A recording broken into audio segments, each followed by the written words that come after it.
Bonjour à tous. Ça fait quelques jours que je n'ai pas sorti de vidéo. C'est parce que je travaillais sur un projet que je vais vous montrer maintenant. Nous arrivons à un moment où nous sommes confrontés à certaines problématiques et que nous devons régler au plus vite. Lorsque j'ai commencé à faire du doublage et que je n'avais que centaines d'abonnés, je recevais quelques demandes de votre part. Les gens m'écrivaient pour me demander de traduire telle ou telle vidéo.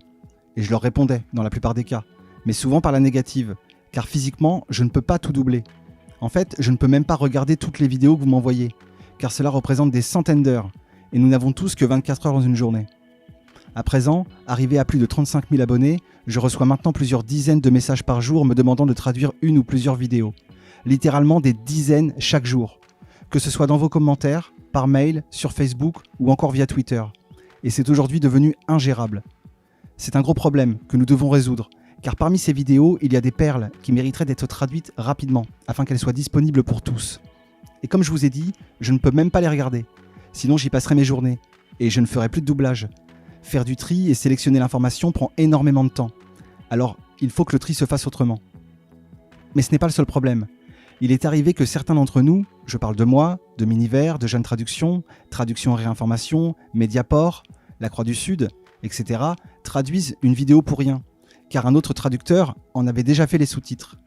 Alors il faut qu'on s'organise, car nous commençons à être nombreux.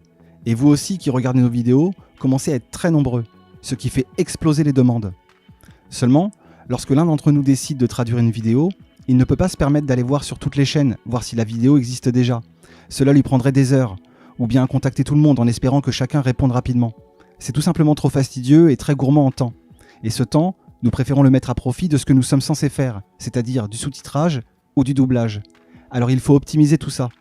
Encore un autre problème qui se rajoute à tout ça, c'est que je reçois un bon nombre de messages de personnes me proposant leur service pour faire de la traduction. C'est vraiment super toutes ces forces vives, prêtes à donner de leur temps pour aider. Mais là, c'est encore le même problème qui se pose.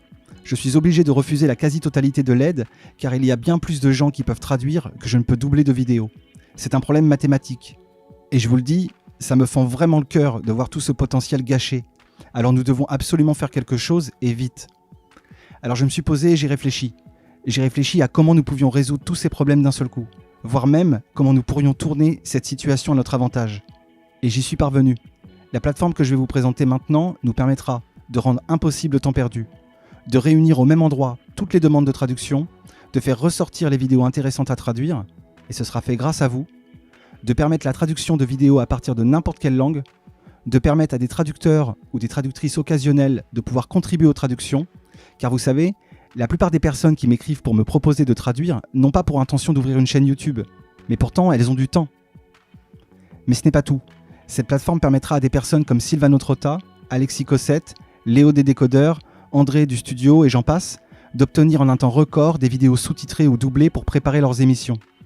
Elle nous permettra également de faire connaître et d'assurer l'expansion des chaînes qui produisent des vidéos sous-titrées ou doublées.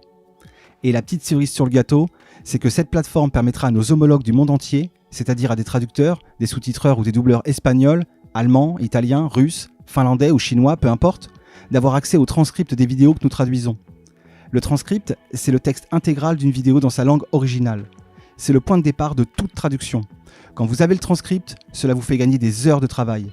Quand je traduis une vidéo pour la doubler, la première chose que je fais, c'est chercher le transcript, qui n'existe pratiquement jamais.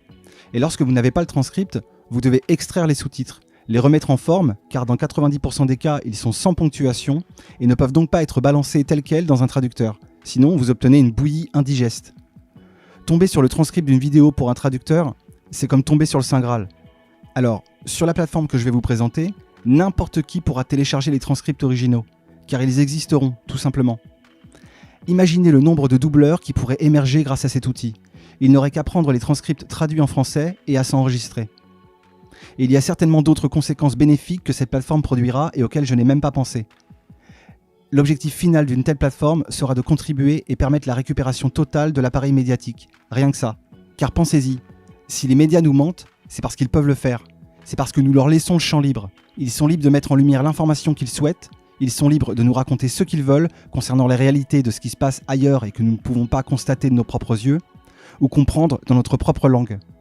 Alors nous devons reprendre le pouvoir du verbe. Je vous présente le projet trad.pub, une plateforme de traduction participative orientée pour nos besoins. Pas la peine d'aller sur trad.pub, car pour le moment il n'y a rien. Cette vidéo a pour objectif de vous présenter le projet et surtout de trouver un développeur ou une agence web prête à changer le monde. Vous allez voir que ce n'est pas très compliqué et que c'est juste ce qu'il nous faut.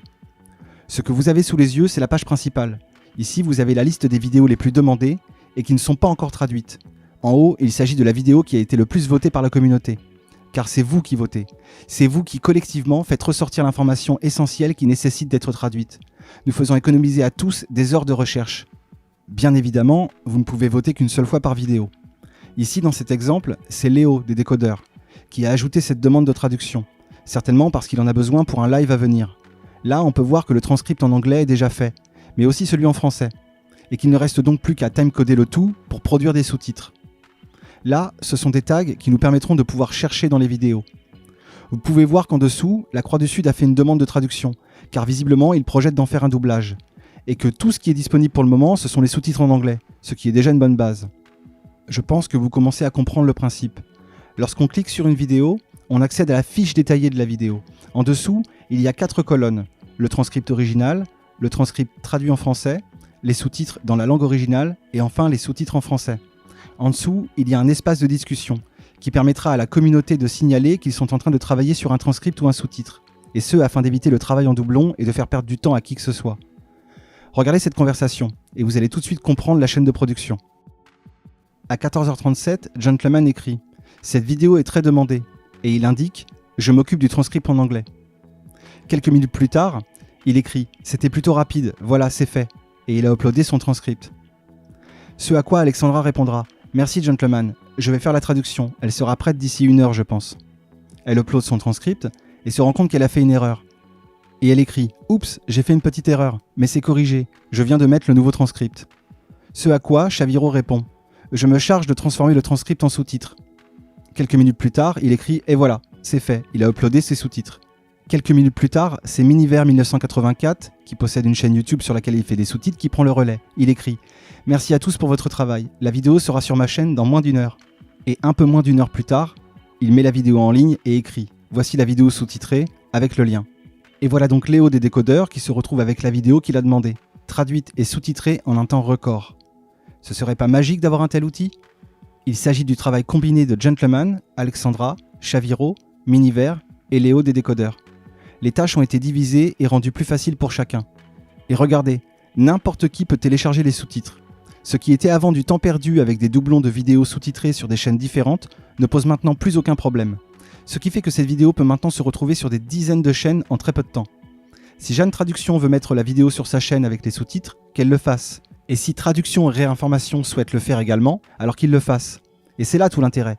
Cela donnera de l'écho à l'information et touchera potentiellement des gens différents. Et regardez, n'importe qui peut télécharger le transcript original, une véritable mine d'or pour nos homologues youtubeurs espagnols, coréens, albanais, néerlandais, japonais, vous avez compris. Passons à la page inscription.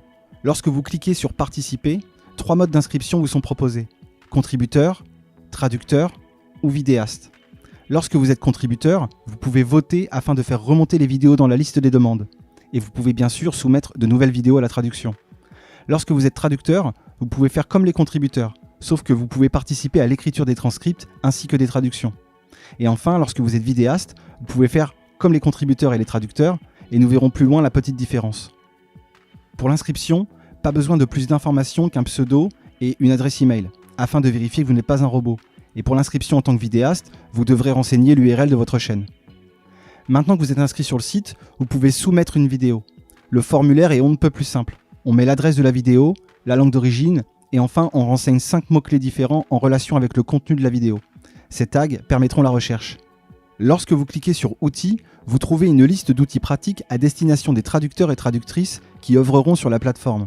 Ici, vous pouvez voir quelques exemples, comme l'excellent traducteur DeepL, ou l'incontournable SaveSub dont je me sers très souvent. Lorsque vous cliquez sur les chaînes, vous aurez accès aux chaînes qui proposent du sous-titrage et du doublage, mais également à la liste de tous ceux qui participent aux traductions. Ici, j'y ai mis une petite phrase. Sans eux, il n'y aurait ni sous-titrage ni doublage. Ils sont les héros qui contribuent à la prise du pouvoir médiatique. Voici la liste des traducteurs et traductrices qui vous permettent chaque jour d'accéder à l'information. Mon rêve serait de voir sur cette page des dizaines de chaînes et des centaines de traducteurs. Un jour viendra où ce sera le cas. Et ce jour-là, les masses médias seront finis. Alors voilà, je suis à la recherche d'un développeur ou d'une développeuse, capable de coder cette plateforme. Ce peut être une agence web ou un indépendant. Et bien évidemment, s'il le souhaite, lui ou son agence sera crédité sur le site. Bien sûr, une fois le travail effectué, il pourra ouvrir un PayPal s'il n'en a pas déjà un. Et je ferai un appel aux dons sur tous mes réseaux pour qu'il soit récompensé à sa juste valeur. Et je demanderai à mes homologues de faire de même. Quand Léo a fait un appel aux dons pour moi alors que j'étais en misère d'ordinateur, cela a été très efficace. Et j'ai pu acheter un PC en quelques jours. J'étais vraiment impressionné. Attention, je ne cherche pas un développeur qui pense pouvoir le faire. Je cherche un ou une professionnelle qui sait absolument qu'il peut le faire, qui est habitué à le faire. Un développeur sérieux, capable de fournir un travail propre et qui a le temps. Car je ne te cache pas qu'on a besoin de cette plateforme assez rapidement. Mais tu ne seras pas tout seul. Je suis là pour t'aider. Je ne suis pas comme un de ces clients casse-boules qui ne sait pas ce qu'il veut. Comme tu as pu le constater, je sais exactement ce dont nous avons besoin. Et surtout, je ne suis absolument pas un novice dans la gestion de projet. Je sais comment prioriser les besoins. J'ai même déjà établi la liste des tables MySQL et les champs nécessaires au bon fonctionnement de tout ça. Donc, si tu es développeur ou développeuse et que tu souhaites nous aider dans la prise du pouvoir médiatique, nous avons tous besoin de toi. Tu peux m'écrire à l'adresse fils-de-pangolin@gmail.com avec pour objet développeur. Merci à tous, à très bientôt.